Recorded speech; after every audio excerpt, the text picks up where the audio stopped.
한글 이충인. 한글에 대한 간단한 결론 없는 생각 몇 가지를 던져보려고 한다. 제가 결론 짓는 거를 좀 귀찮아 하나 봐요. 지금도 영상을 브레인스토밍으로 하고 있는데 결론 짓는 거를 중요하게 생각하고 뭐 좋아하기도 하지만, 결론이 난다는 그 자체를 좋아하기도 하지만, 이 결론을 짓기 위해서 생각하는 시간을 좀 아까워하는 것 같아요. 왜냐면 이걸 섣불리 했다가는 그 결론이 다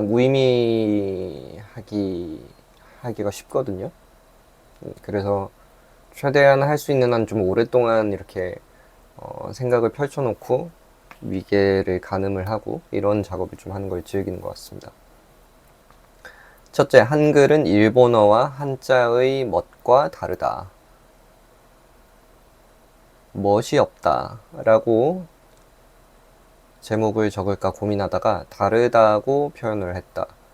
먼저 말하지만 나는 한글을 좋아한다. 그러나 일본어와 한자의 쓰임새처럼 사용했다가 낭패를 보는 경우를 쉽게 볼 수 있다. 새해 들어서 어느 유명 의류 가게의 유리창에는 복이라는 한자가 멋진 필체로 붙여져 있었다. 그걸 한글로 복이라고 왜 쓰지 않았을까라고 고민해보니 그냥 그 태가 안 나기 때문일 거라고 생각을 했다. 한국 사람들이 유독 해외 문물을 숭배하는 경향이 있긴 하다만 한글을 무작정 사용한다고 모든 게 좋아 보이지는 않을 것이다. 그러니까 한국 사람들이 외국의 것들을 그게 이제 그냥 멋스러워 보인다거나 이렇게 하는 경향이 있어서 그런 거긴 하지만, 그렇다고 그것이 옳지 않다라고 해서 다 한글로 바꾸자라고 했을 때 그게 절대적으로 좋아 보일까라는 질문이에요. 그게 과연 정말 인식과 어떤 태도의 차이일까, 아니면은 그 자체만의 어떤 멋이 그냥 다른 걸까? 광화문 근처 간판을 보면 어설픈 한글을 많이 볼 수 있다. 한글은 멋진 글자이지만 왠지 모르게 간판에 안 어울릴 때가 많다고 느끼게 된다. 지극히 내 생각인데 그것은 그 쓰임새를 달리해야 하기 때문이라고 생각한다. 둘째, 한글은 무척이나 반가운 글자다. 해외 물건 속에서 설명서가 있다. 특히 유럽에 가보면 뭐 GB, FR, IT 등 수많은 나라의 언어가 제품 한 개에 다 적혀 있다. 그 중에는 중국어도 있고 어떤 건 일본어도 있으며 심지어 아랍어 같은 신기한 문자가 적힌 것도 쉽지 않게 볼 수 있는데 한글은 보기 힘들었다. 최근에는 그래도 자주 보이는데 그때마다 반갑지 않을 수 없다. 당연히 내가 살아왔던 나라의 글자를 보니까 반가울 수도 있겠지만 어쨌든 반갑다. 뭐야 이게. 셋째, 한글은 고유의 생김새가 있다. 글쓰기도 전에 오는 직감은 첫째의 요지와 같은 거라는 거. 그렇다. 한글처럼 글씨가 조합되는 것은 한글밖에 없다. 갸령? 오타가 많네요, 이번 글은. 유럽은 알파벳을 사용하고 중국은 한 개 한 개 글자가 중심부로 밸런스를 이루고 있다. 일본어도 대개 한 개의 글자가 스스로 중심을 이룬다. 그러나 한글은 기다란 작대기 두 개가 모든 글자를 받치고 있거나 우측에 기대게 만들어준다. 따라서 많은 글자를 쓰면 우리나라는 의가 여러 개 반복되어서 가로로 긴 줄이 생기거나 이가 여러 번 반복되어서 세로로 갈대 같은 선들이 계속 연속이 된다. 세로로 연속되는 선은 서양의 필기체 L, I, T 등과 비슷한 느낌일 수도 있겠다. 한 개의 글자를 채우고 있는 밀도도 다르고 이응을 중심으로 원도 많이 사용되며 문장이 쓰였을 때의 느낌도 다르다. 때문에 다른 언어가 멋스럽게 자리 잡고 있는 상표에 한글을 붙여놓으면 그 느낌이 다르고 어색한 이유는 어찌 보면 당연하다. 왜냐면 스타일 자체가 다르기 때문에. 그래서 기존에 있는 필체를 떠나 여러 가지 스타일을 연구하고 늘리고 구부려서 이 글씨가 그 제품 혹은 물건에 어울리도록 만드는 것은 꼭 필요한 작업이라고 볼 수 있겠다. 뭐야, 이 끝이야? 고찰이 좀 얕네요. 이 이후로 이 부분에 대해서 좀 더 생각하긴 했었지만 여기서는 이것밖에 안 했었네요. 기록의 문화, 글 박성민.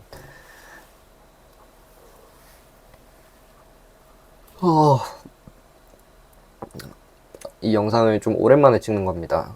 그 저번에 우 프로젝트 영상을 그 여행 갔다 오는 거기까지 쭉 했다가 그 이후로 좀 바빠가지고 그 예약 영상 이제 쪽에서 올려놓고 오늘 쉬는 날이라서 또 하고 있는데 이게 쉬는 날이라고 또 쉬는 날이 아니다 보니까 피곤하네요.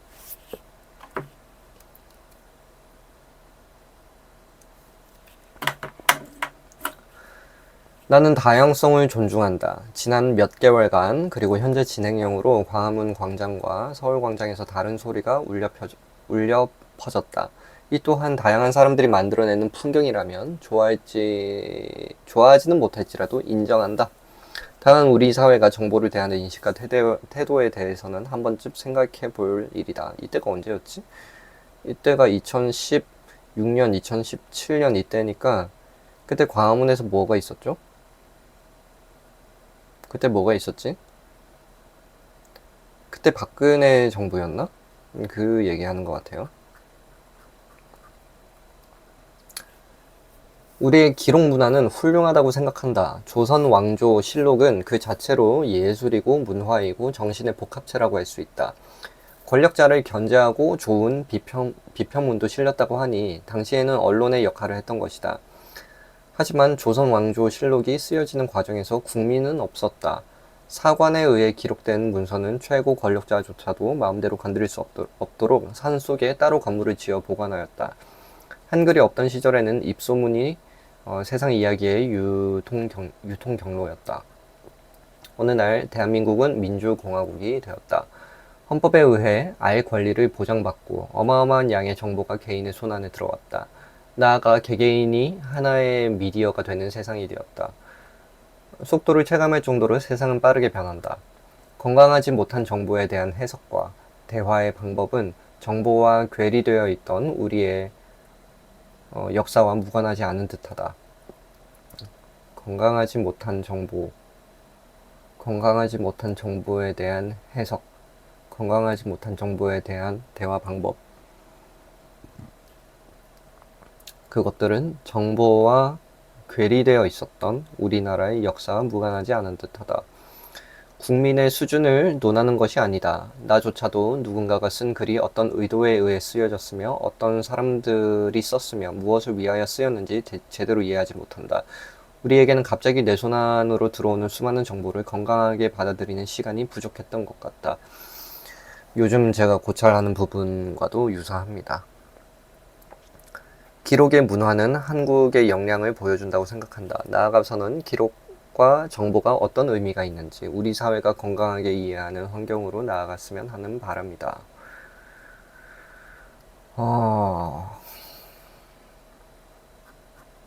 우리가 이때 바빴나 봐요. 다 좀 글을 짧게 쓰네요. 네. 몇 분 됐지? 8분. 한국말에 대한 몇 가지 생각. 그 이 중에.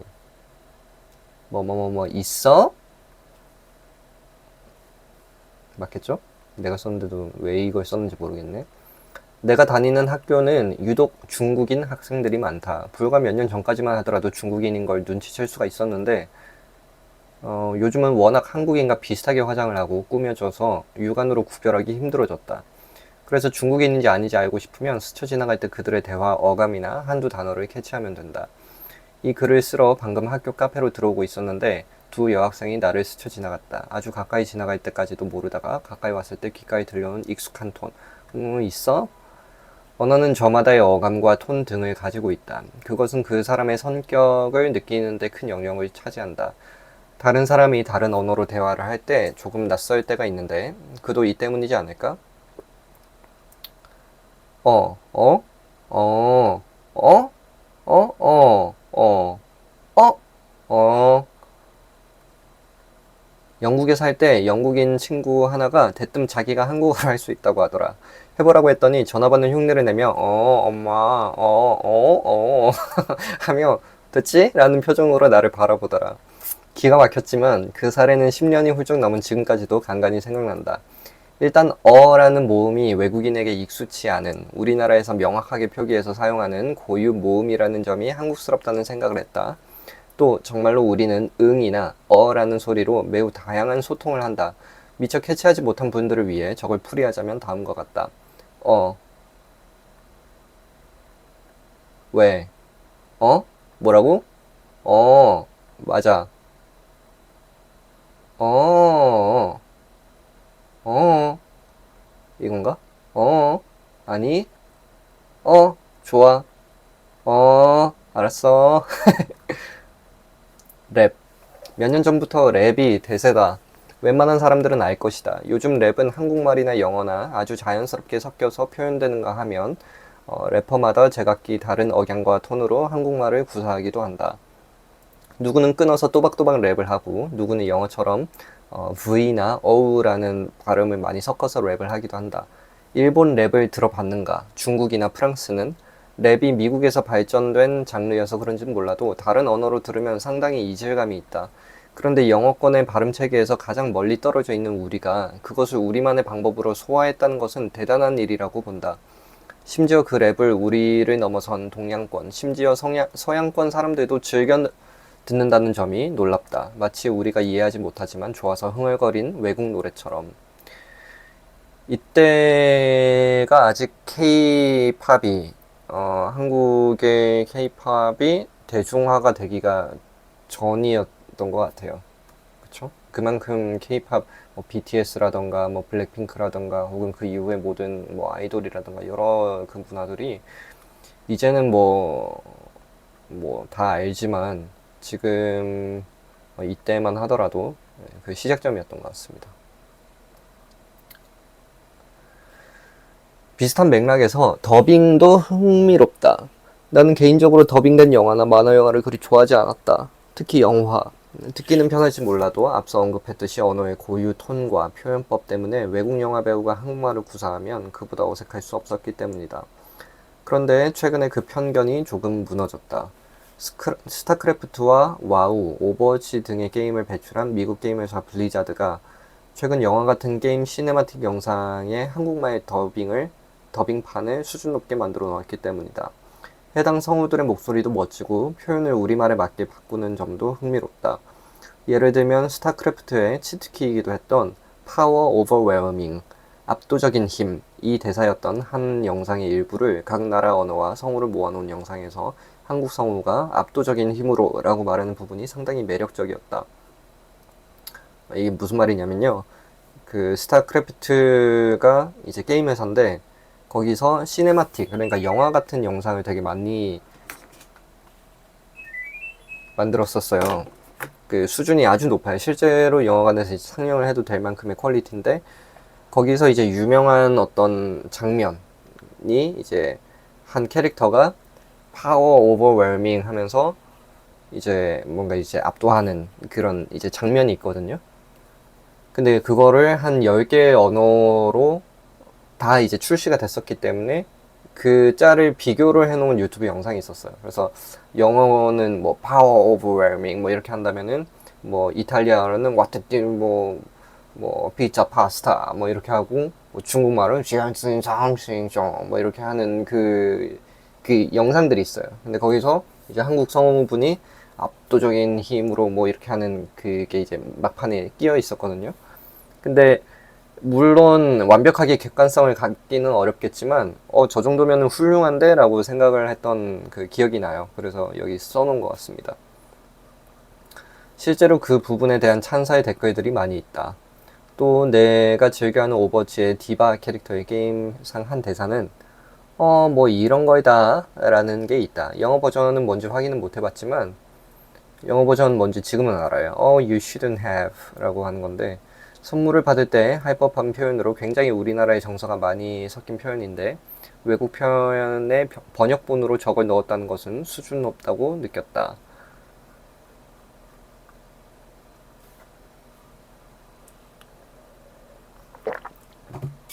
여기서 또 한번 끊고